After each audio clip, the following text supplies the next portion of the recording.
Do you ever wonder if your child could be autistic? Do you wonder what the criteria is, what signs or symptoms doctors use when diagnosing autism? Well, in today's video, I'm breaking down the diagnostic criteria used by psychologists, psychiatrists, and psychiatric nurse practitioners to diagnose autism spectrum disorder. If this is your first time clicking on one of my videos, hi, my name is Melinda. I'm a mother of two low support needs autistic boys, and I'm also a psychiatric nurse practitioner. On my channel, I like to discuss all things autism, so if this sounds like something of interest to you, then please consider subscribing to my channel or sharing with somebody who you feel like benefit from the content.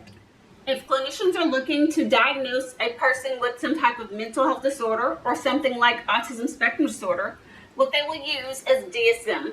The DSM, which stands for Diagnostic and Statistical Manual of Mental Disorders, is the book that is used to provide the criteria for any type of mental health disorder. They're currently on their 5th edition, with the last update being done in 2013.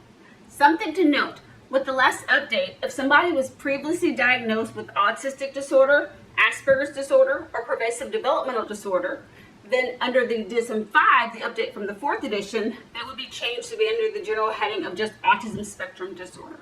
Just a brief disclaimer. This video is not intended to be exactly every single step or thing that is done when diagnosing autism. It's just supposed to be something helpful. So if you were seeing things in your child and you're wondering if this is something that a doctor might also see and think autism, just to kind of help point you in the general direction and know the things that they do consider when deciding whether or not a child does have autism. So what exactly is autism spectrum disorder? When the DSM-5 looks at criteria, there are two main things that they're considering. The first one is persistent deficits in social communication and social interaction across multiple settings. And the second one is restricted, repetitive patterns of behavior, interests, and activities. So what exactly does this mean? Let's break this down a little bit further. So starting first under the umbrella of deficits in social communication and social interactions, one of the first things they look at is deficits in social and emotional reciprocity. What does this mean? This is where somebody struggles with the typical back and forth of a conversation. So normally in a conversation, I say something, you say something, I say something, you say something. With this, your child, somebody talks to them or starts a conversation, they just sit there. They don't know what to say.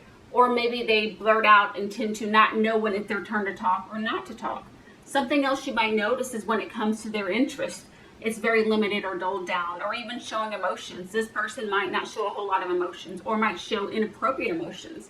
Another thing might be that they show no affect at all. So in other words, this is somebody that seems flat in their face, seems like they don't have any emotions that they're showing at all. Another thing that you might notice with this person is that they have a hard time initiating a conversation. So maybe where normally they'd walk up and say, hi, how are you doing? They walk up and they just stand there and they just awkwardly are there instead of knowing how to start or initiate that conversation. Another one under this umbrella is deficits in nonverbal communication behaviors in social situations. So what that means is somebody might not understand when somebody's speaking to them using verbal and nonverbal cues. If the person is not directly telling them, I don't want you to be a part, don't join in, they might miss those nonverbal cues of, oh, I don't want you here. They might not understand it and they'll just keep on coming anyway. A lot of times this person has a hard time picking up on maybe those subtle nuances in situations of letting somebody know, or like say that you're letting somebody know you're standing too closely by looking at them like get back. They don't understand. So they might get too close, they might be intrusive on you. And unless you tell them verbally, they might not understand that anything they did was wrong. Another thing under this umbrella is someone who also tends to struggle with eye contact. So it could be sustaining or maintaining eye contact. It could be that when they're having a conversation, they might not look at you. They might look down and look away. Or they might make brief eye contact, but they can't keep looking at you. So it's very awkward, those off-and-on glances when talking to somebody. So these are some of the things that you'll notice with this person.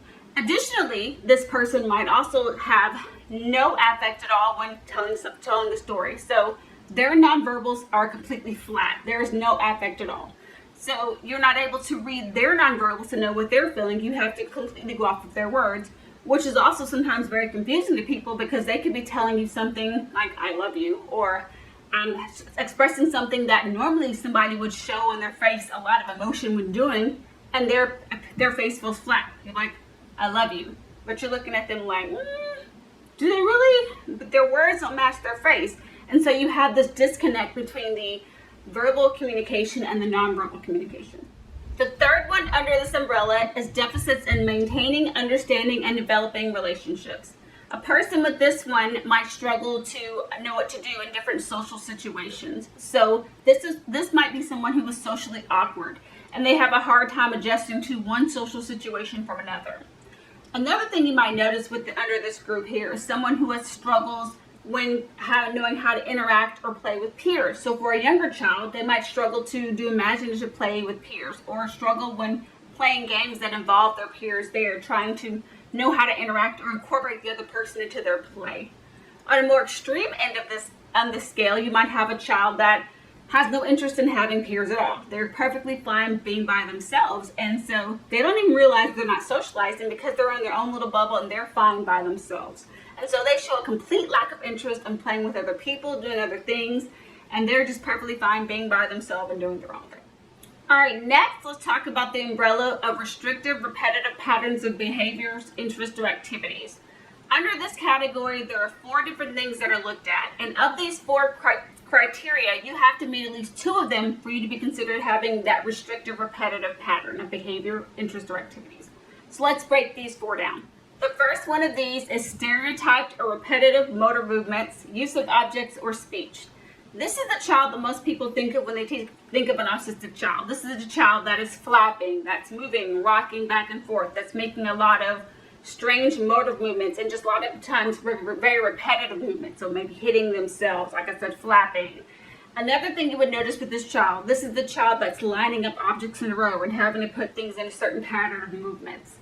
When it comes to their speech, you might notice echolalia, or repeating back what is said to them. So you might say to this child, "How are you doing?" And they'll say back, "How are you doing?"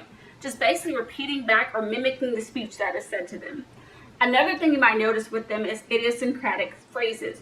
What that means is that they use correct words, but the words don't make sense in the way they use them. So for example, instead of saying "I use milk," they might say "I use cereal water." So again, the phrases that are used are incorrect for how somebody would normally use them in speech. The second one is insistence and sameness, inflexible adherence to routine, or ritualized pattern of verbal or nonverbal behavior. This is your child that has a certain way they do things and they need things done the same way every single time. Even a very small change will cause a large amount of distress or just disruption to their entire day. This is your child that wants to eat the same foods every single meal. If there's a certain way that they used to have a morning routine of how they greet somebody, they're going to use the same words and greet their person the same way every single time. This is a child that if there's a certain parent takes them, say for example, takes them to school, you can't just switch it up and change parents, or you're going to have a meltdown into their daytime routine. So again, this is someone who is very inflexible. They need things to happen the same way that they've always been happening. The third thing is having highly restricted, fixated interests that are unusual in intensity or focus. So this could be that they have an interest in something that is maybe more unusual than other people do, or it could be that they have a typical interest like everybody else, but how well they fixate on this one thing is way more intense than anybody else. So for example, this could be a girl who, say, likes a particular band. And so, like other girls, they like a band. But the difference is the degree of interest that she has in this band. She might know every single song that they've ever sang. She might be able to list every song off of every album. She might be able to list every single date and characteristic about every single member of that band. And when asked, she can tell you in very much detail interest about this object. Or it could be a little boy that has a very fixated interest on, say, the solar system. And so knowing everything about the solar system, knowing how it was made, the size of it, all the planets, all the galaxies, everything going on with that. So again, it's just that they are so fixed on this interest. This is all they want to talk about. This is all they want to tell you about, or all they want to do is look up and discuss. When people mention this interest to them child, they tend to almost brain dump everything they know about this interest, whether the person wanted to know about it or not. And that is all that is of interest to this child. And the fourth thing is a hyper or hypo reactivity to sensory stimuli, or an unusual interest in sensory stimuli in the environment. This could be a child that maybe shows no reaction to feeling pain or feeling some type of temperature. Or it could be a child who can't stand certain types of textures. So the child you're struggling, they don't want to wear jeans, or they don't want to wear certain types of clothes because it feels scratchy to their skin. It could be that they are super sensitive to certain sounds in their environment, or even certain textures. So certain foods they don't want to eat because they don't like the way that it feels texture-wise in their mouth. It could also be that this is a child that likes to look at blinking lights or flashing things because they like the way that those flashing lights feel. When they look at them, they like the way that it looks. So again, having a child that seems to be super sensitive to sensory environment, or almost seeming like they have no reaction to sensory environment, either end of the spectrum could be also a sign that something is going on there as well. A couple other points I'd like to make is, a lot of times to diagnose a child with autism, a lot of these symptoms have to be present earlier on in development. But some of the time, some of these symptoms don't always show themselves until later in development, because sometimes kids are able to mask them. So it's not until certain social pressures hit that some of these symptoms might come forward and be noticed. Another thing is, we're not going to diagnose a child with autism unless these factors are clinically significant, meaning that they're causing impairment in their social and emotional development. So if they're able to function normally, having no problems socially, emotionally, in different environments, they're not going to get diagnosis. It's more relevant when it's causing problems with them and causing them to have those impairments. That's when that diagnosis is made.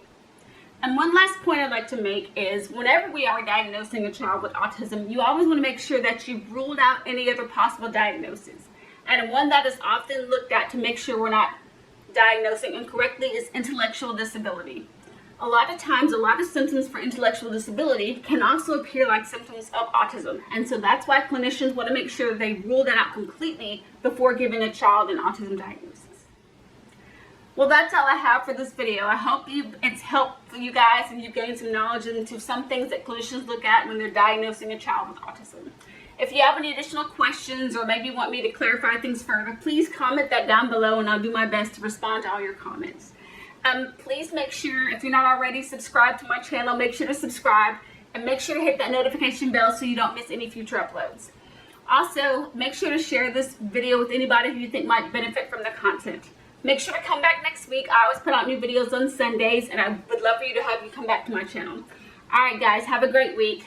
Bye.